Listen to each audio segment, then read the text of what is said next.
The first thing I heard was her laugh, soft, careless, expensive. It drifted through the half-open office door while I stood in the hallway, holding a folder that wasn't supposed to exist. Inside it, my signature. Only it wasn't mine. The loops were too wide. The pressure too light. My father used to say a man's signature is his spine. This one had none. I didn't walk in. I listened. He'll never check county records, she said, voice lowered but not low enough. It's already transferred. 47,000 clears by Friday. A man chuckled, calm, professional. A banker's chuckle. My father's land. 12 acres he bled into the soil of, sold for the price of a used SUV? My phone buzzed in my hand. A fraud alert from the county office. Property transfer confirmation. Transfer authorized by me. I stared at the notification until the screen dimmed. My pulse didn't rise. It narrowed. I stepped back before the floorboard could betray me, before my breathing could. I didn't feel anger. Not yet. I felt alignment, pieces sliding into place. Because rage is loud, and I needed quiet. I married a woman who admired ambition. I didn't realize she admired shortcuts more. For weeks before that hallway moment, something had shifted. She guarded her phone like it contained state secrets. Started showering before bed instead of in the morning. Changed her passwords. Small edits. Careful revisions. She thought I wouldn't notice. But I grew up watching my father study weather patterns before a storm. He used to say, the wind changes first. Her wind changed. She'd mention investment opportunities over dinner. Ask questions about deed structures. About estate law. Casual. Too casual. Then came the banker.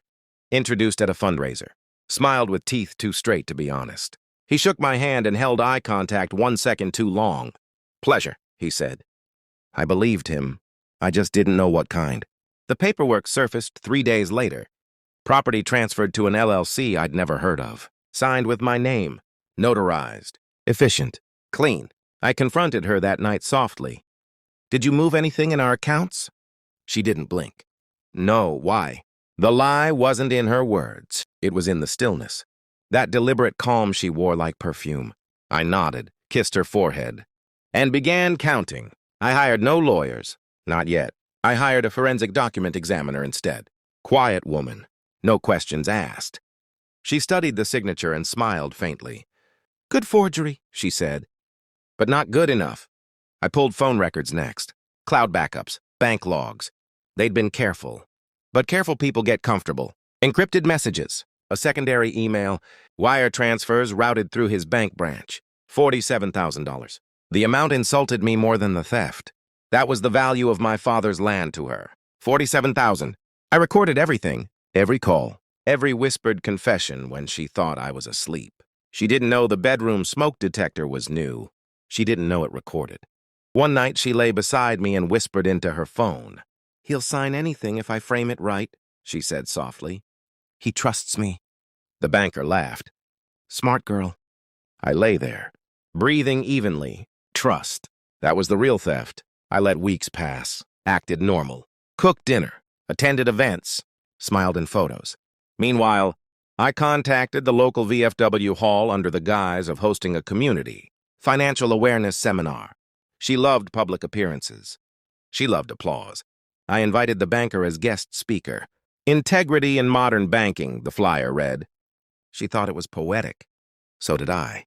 The county confirmed the fraud quietly. Charges pending, they said, once formal evidence was submitted. I didn't submit it. Not yet. I wanted something first. I wanted her voice.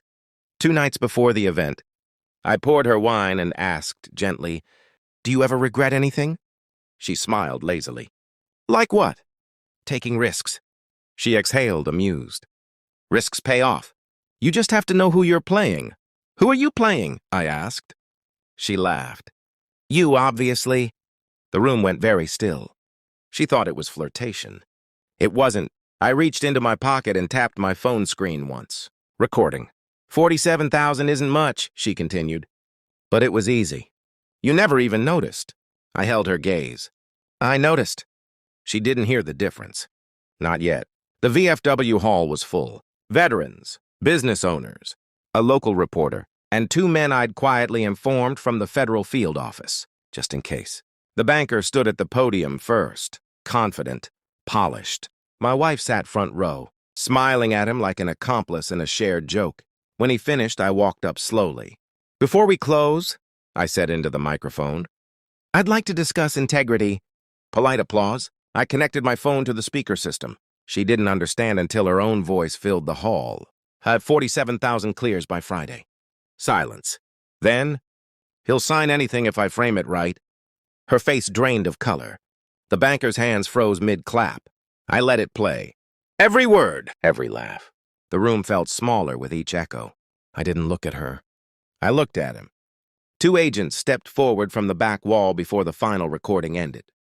No shouting, no scene, just paperwork. She whispered my name once, soft, like a question.